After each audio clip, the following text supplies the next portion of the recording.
Hello, it's AliMECH. In today's video, we will be replacing power steering fluid and then flush the entire system until new fluid comes out. This will be a complete guide for flushing power steering fluid. On average vehicles, you need to flush it every 40 to 80,000 miles. In some cases, manufacturer recommendation can go even higher or lower than this range. So always check your car's manual to know the correct mileage range for flushing power steering fluid to keep the power steering pump and the steering rack last longer. Keep in mind, wrong way of flushing power steering system will create whining noise. So keep on watching. I will show you a safe way to do this at home without using any expensive tool. So for this car we will need PSF fluid, and I'm gonna be using 2 liters. Pair of pliers for removing hose clamps, brake cleaner for cleaning reservoir, using this gun for suctioning old fluid from the reservoir, which also can be used for flushing brake system, gloves, piece of hose like this for blocking return port. So here is the power steering reservoir. The fluid will be suctioned from this hose to power steering pump and then to steering rack, and returns with this hose to power steering reservoir. So the idea of flushing, I'm gonna be empty this reservoir from old fluid and filled up with new fluid and steer the wheel lock to lock. It will suction the new fluid and push back old fluid from the return line till we see new fluid comes out. So before doing anything, I'm gonna put a shop towel here to catch any dripping oil while we are removing the hoses. Let's suction the old fluid out. You can also use a turkey baster for this procedure. By the condition of this fluid, looks like it's never been flushed before, and this car has 61,000 kilometers on it. Next, we're gonna be removing the hoses and then the reservoir so we can clean it. In my case, the return line was easier, so I removed that first, and then the reservoir, and then the suction line. Keep in mind, if you take a good amount of fluid from the reservoir, it will be less mess when you're taking the hoses out.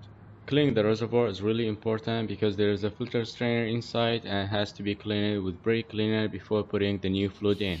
I'm gonna clean it till I see brake cleaner comes out just like how it is.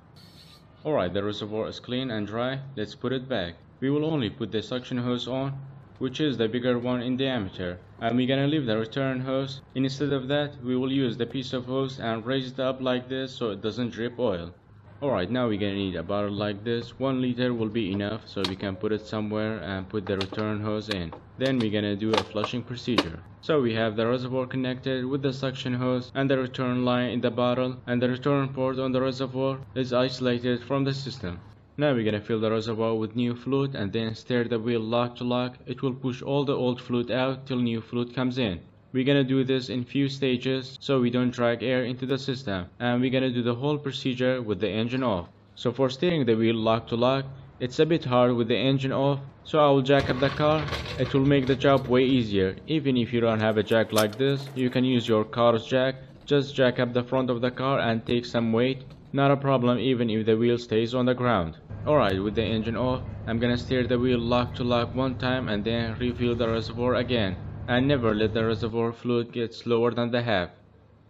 So basically this is the flushing procedure. You put the new fluid in the reservoir, steer the wheel lock to lock, it will suction the new fluid and pushing the old fluid out until you see new fluid coming out. So with the first liter of flushing, you're not gonna see a big change. So now I will empty this bottle and then flush it again. It's always a good idea to wrap a towel around the hose so it catches all the dripping oil. Now we are with the second liter of power steering fluid. We should expect color changing in any second. Whenever you see new fluid coming out, you can stop flushing procedure, but I would like to go a bit more, sometimes a half liter more. Alright, let's remove the bottle and put the return hose back. You should expect some dripping oil while removing the other hose. That's why we have shop towel over there to catch any dripping oil. Now we're gonna put the clamp back and take the shop towel out. Everything nice and clean over there. Now I'm gonna fill the reservoir again to the correct level. Now there is one important part that people skip after flushing procedure. Now the hoses are connected and the fluid at the right level. We're gonna steer the wheel lock to lock again to push all the bubbles out in the system. Most of the time if you turn on the engine, it will damage the power steering pump and it will give you a whining sound in the future.